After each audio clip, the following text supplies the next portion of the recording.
여러분 살다 보면 가정에서 이런 장면 한 번쯤 보셨을 거예요. 사춘기 자녀들이 있어요. 그 아이들이 이런 표현을 할 때가 있죠. 아이고, 엄마 아니면 아빠 좀 저를 좀 가만히 내버려 두세요.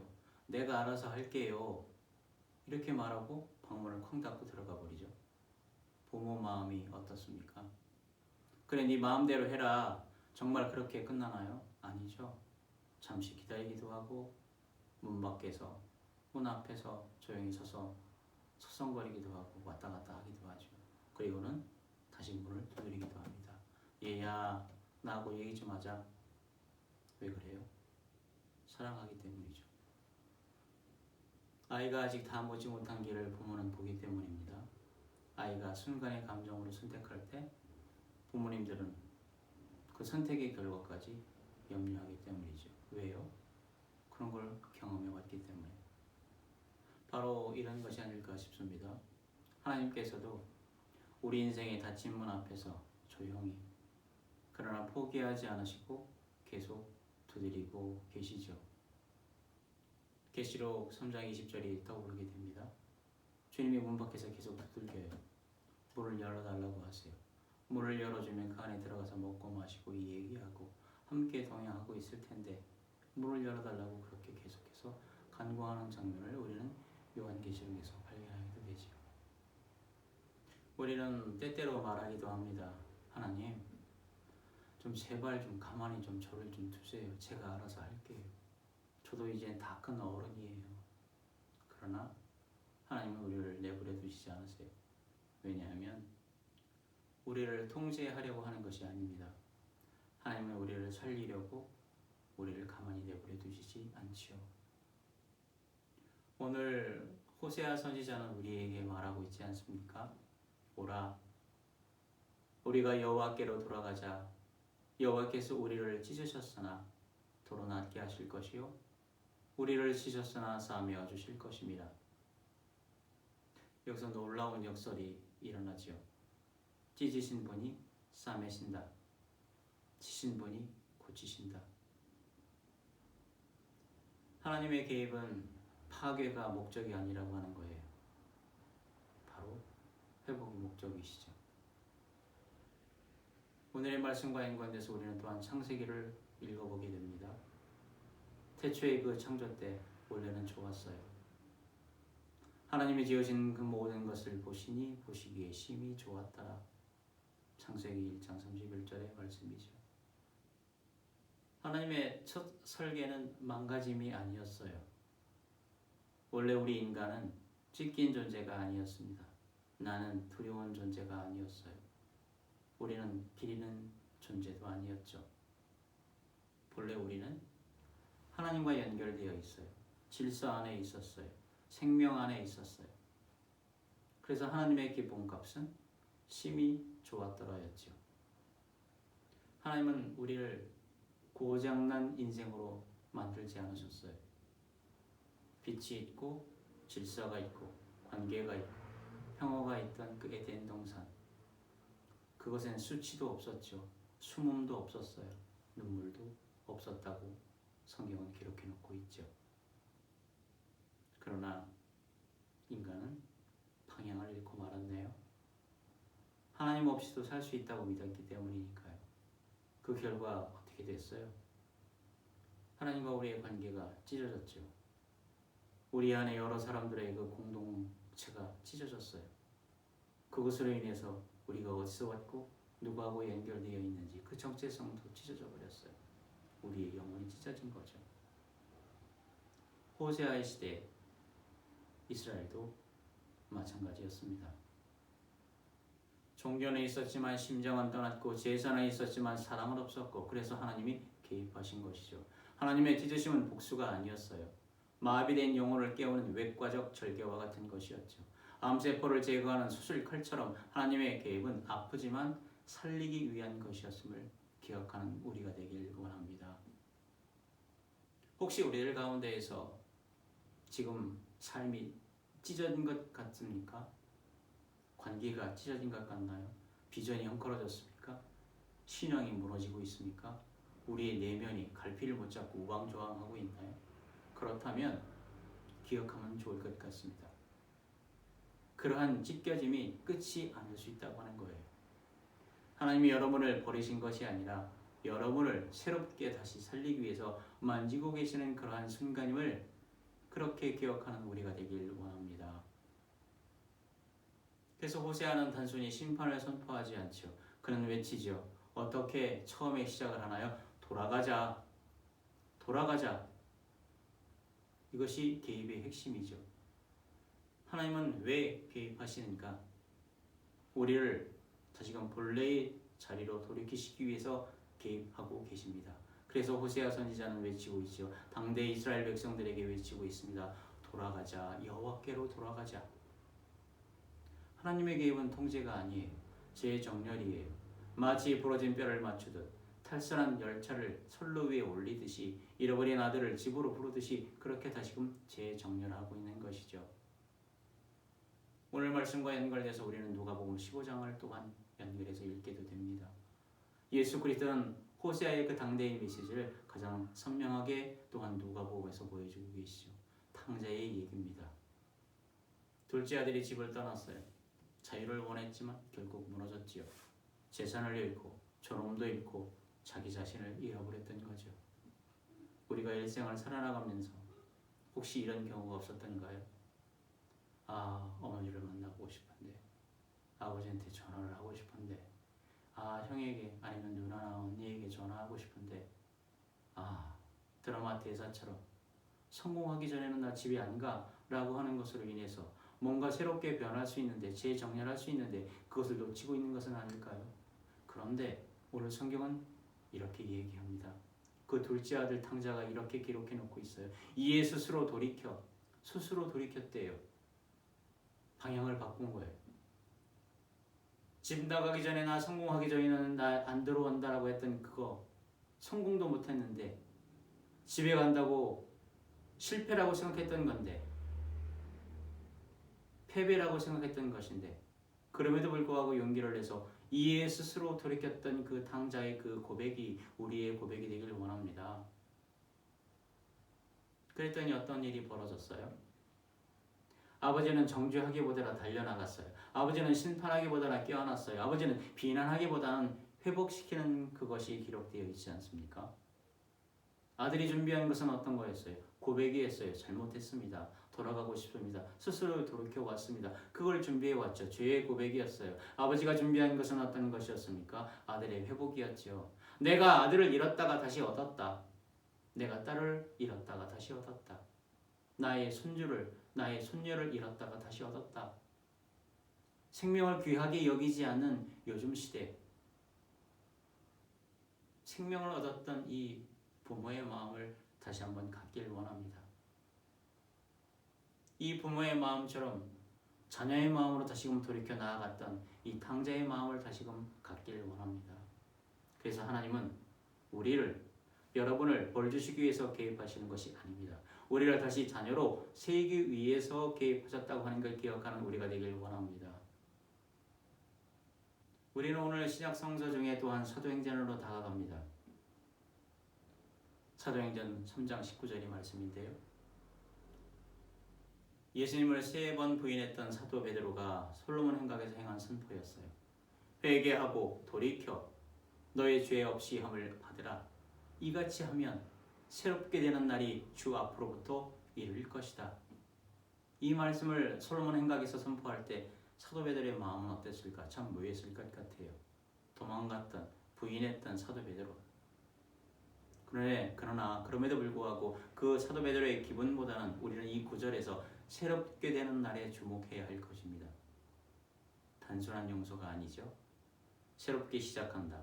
회복한다. 숨결을 회복한다. 존재의 리셋. 이 말을 구약으로 치게 되면 제단 쌓기와 같은 거죠.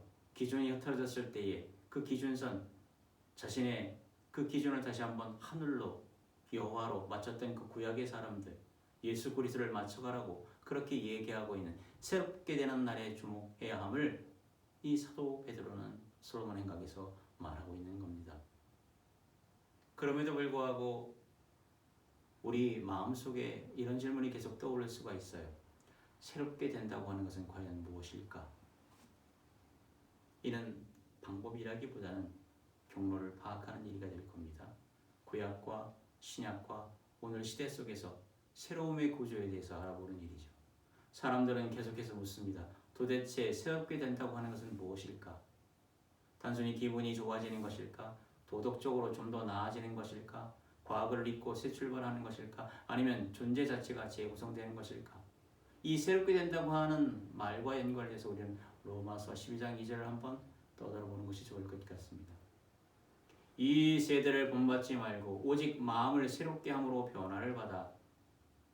성경에서 이 새로움이라고 하는 것은 단순히 자기 개발을 말하고 있지는 않아요. 그래서 우리는 좀 시간을 들여서 공을 들여서 과연 구약에서는 새롭다고 하는 것을 뭐라고 얘기했고 신약에서는 이 새롭다고 하는 것을 뭐라고 얘기했는지 한번 비교해보는 시간을 가지면 좋을 것 같아요. 구약에서 새롭다고 하는 말은 하다시인데 새롭게 하다, 갱신하다, 회복하다. 무엇보다도 중요한 것은 새롭게 하다라고 하는 것은 어떤 뜻이 있냐면 원형을 다시 세우다.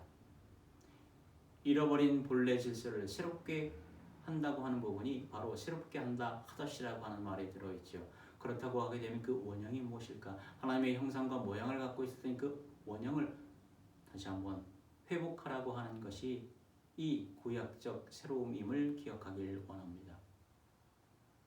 새롭다고 하는 것은 원형을 기억하라고 하는 거라고 말씀을 드렸어요.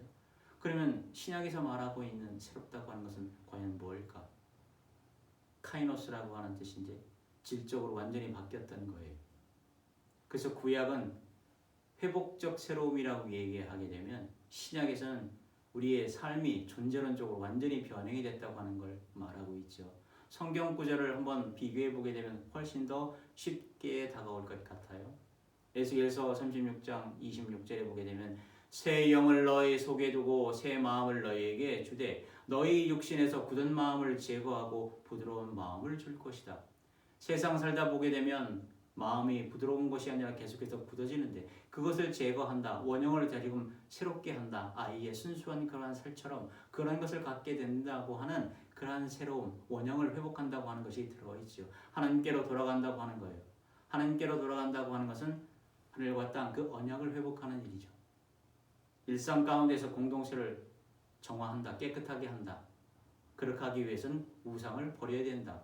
본래의 목적을 회복하는 것이 새롭다고 하는 것 기억하길 원합니다. 그래서 창조 질서가 있어요. 타락을 했어요. 회개를 하게 되죠. 이때 회개 전에 하나님의 계획이 있어서 회개하게 되고 회복하게 되고 새 마음을 갖게 된다고 하는 그러한 일련의 구조가 있음을 또한 기억하길 원하죠. 자, 그렇다면 신약에서의 새로움이라고 하는 것은 그리스도 예수 안에서의 새로운 창조죠. 우리가 너무나 잘 알고 있는 구절이 있습니다. 고린도후서 5장 17절 누구든지 그리스도 안에 있으면 새로운 피조물이라. 이전 거는 지나갔다. 그것과 과거의 것과는 완전히 새롭다. 그 원형을 현실 가운데서 새롭게 만들어라고 하는 부분이 있어요. 그래서 예수 그리스도 안에서의 새로움은 죄의 사함임을 기억하길 원합니다. 우리의 신분이 변했다고 하는 부분이에요. 어떻게 해요? 하늘나라 그 시민권자, 천국 시민권자라고 하는 것. 보이는 것은 잠깐이지만 보이지 않는 그 영원함이 있다라고 하는 걸로 우리의 생각의 기준이 바뀌었다고 하는 부분입니다. 그러면서 성령이 우리 안에 있다라고 하는 부분이죠. 그래서 중요한 차이는 새롭다고 하는 구약은 돌아오라고 하는 부분이고 신약에서의 새로움은 재탄생입니다.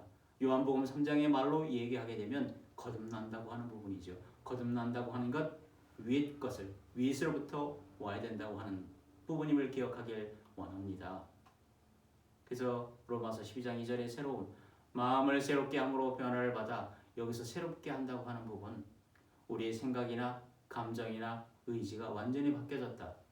우리가 그 컴퓨터의 운영 체계를 업데이트 하잖아요. OS라고 하죠. 오퍼레이션 시스템, 운영 체계가 새롭게 됐다고 하는 부분. 그것이 새로워지지 않으면 컴퓨터를 운영하기가 어렵듯이 우리가 우리의 삶이 예수 그리스도의 그 새로운 계명으로 바뀌어졌다고 하는 것 기억하길 원합니다. 그래서 교체 이전에 세상 가치관에 따랐고 자기 중심으로 따랐고 두려움의 기반이었다면 새로운 신약적인 예수 그리스도가 말씀하신 그 새로움이라고 하는 것, 하나님 나라의 가치관을 따라간다, 진리를 중심으로 간다, 사명을 기반으로 간다고 하는 것, 우리의 삶의 운영체제가 바뀌었다고 하는 것으로 기억하는 우리가 되기를 원합니다.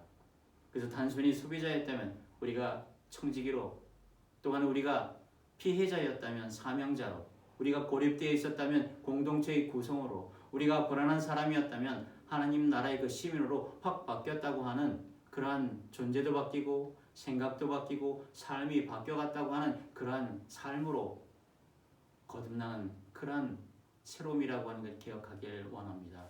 그래서 하나님이 왜 개입하실까? 알아서 제 갈 길을 갔는데 그 전보다 나아졌습니까? 새로워졌습니까? 우리로 하여금 확인하라고 하는 그러한 점검 요청이기도 하죠. 개입하셨던 부분이. 그래서 질문 한번 드려볼게요.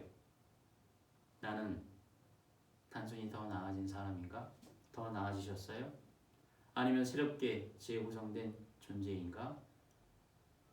고린도 후서 5장 17절의 말씀처럼 새로운 피조물로 살아가는 우리가 되고 그러한 사람인 줄 고백하는 이 시간이 되길 원합니다. 오늘의 말씀을 정리해 볼게요. 왜 하나님은 개입하시는가? 우리를 망가지도록 두지 않으신다. 알아서 해라라고 그렇게 두지 않으세요. 에덴의 질서를 회복하기 위해서, 찢긴 심장을 회복하기 위해서, 잃은 아들을 데려오기 위해서, 죽은 비전을 살리기 위해서, 새롭게 되는 날을 주기 위해서 개입하신다고 하는 걸 기억하길 원합니다. 그래서 그 새로움은 과거를 지우는 것이 아니에요. 본래 목적에 맞게 존재를, 우리를 새롭게 재설계하는 거죠. 기억 한번 떠올리시기 바랍니다. 구약은 돌아오라, 신약은 거듭나라. 오늘날에는 재구성돼서 하나님 나라를 운영하는 그런 부분들이 새롭다고 하는 것 기억하길 원합니다. 그래서 새롭게 됨이라고 하는 것은 단순한 변화가 아니라 하나님의 원형적인 그 창조적인 설계를 따라서 과연 나는 얼만큼 잘 살고 있나? 주의 뜻대로 살고 있나? 내 삶 전체가 다시금 예수 그리스도로 정렬돼서 나가고 있나? 그렇게 기억하고 나아가는 우리가 되기를 원합니다. 혹시 하나님이 여러분들 삶에 개입하시는 것 같습니까? 예상치 못하게 잘 나갔는데 멈춰있는 그런 분들이 있을 거고, 갑자기 몸이 안 좋아 흔들리는 분들도 있을 거고, 맹숭맹숭 뭔가 우울한 감이 들고 있는 분들도 있을 거고, 내면이 불편한 분도 있을 겁니다. 그렇다면 두려워하기보다 묻는 그런 우리가 되기를 원합니다. 하나님, 무엇을 회복시키려고 저에게 이런 것들을 주시나요? 하나님의 계획은 끝내 회복을 향하고 있다고 하는 것 잊지 않고 나아가는 우리가 되길 주님의 이름으로 축복을 드립니다. 기도하겠습니다.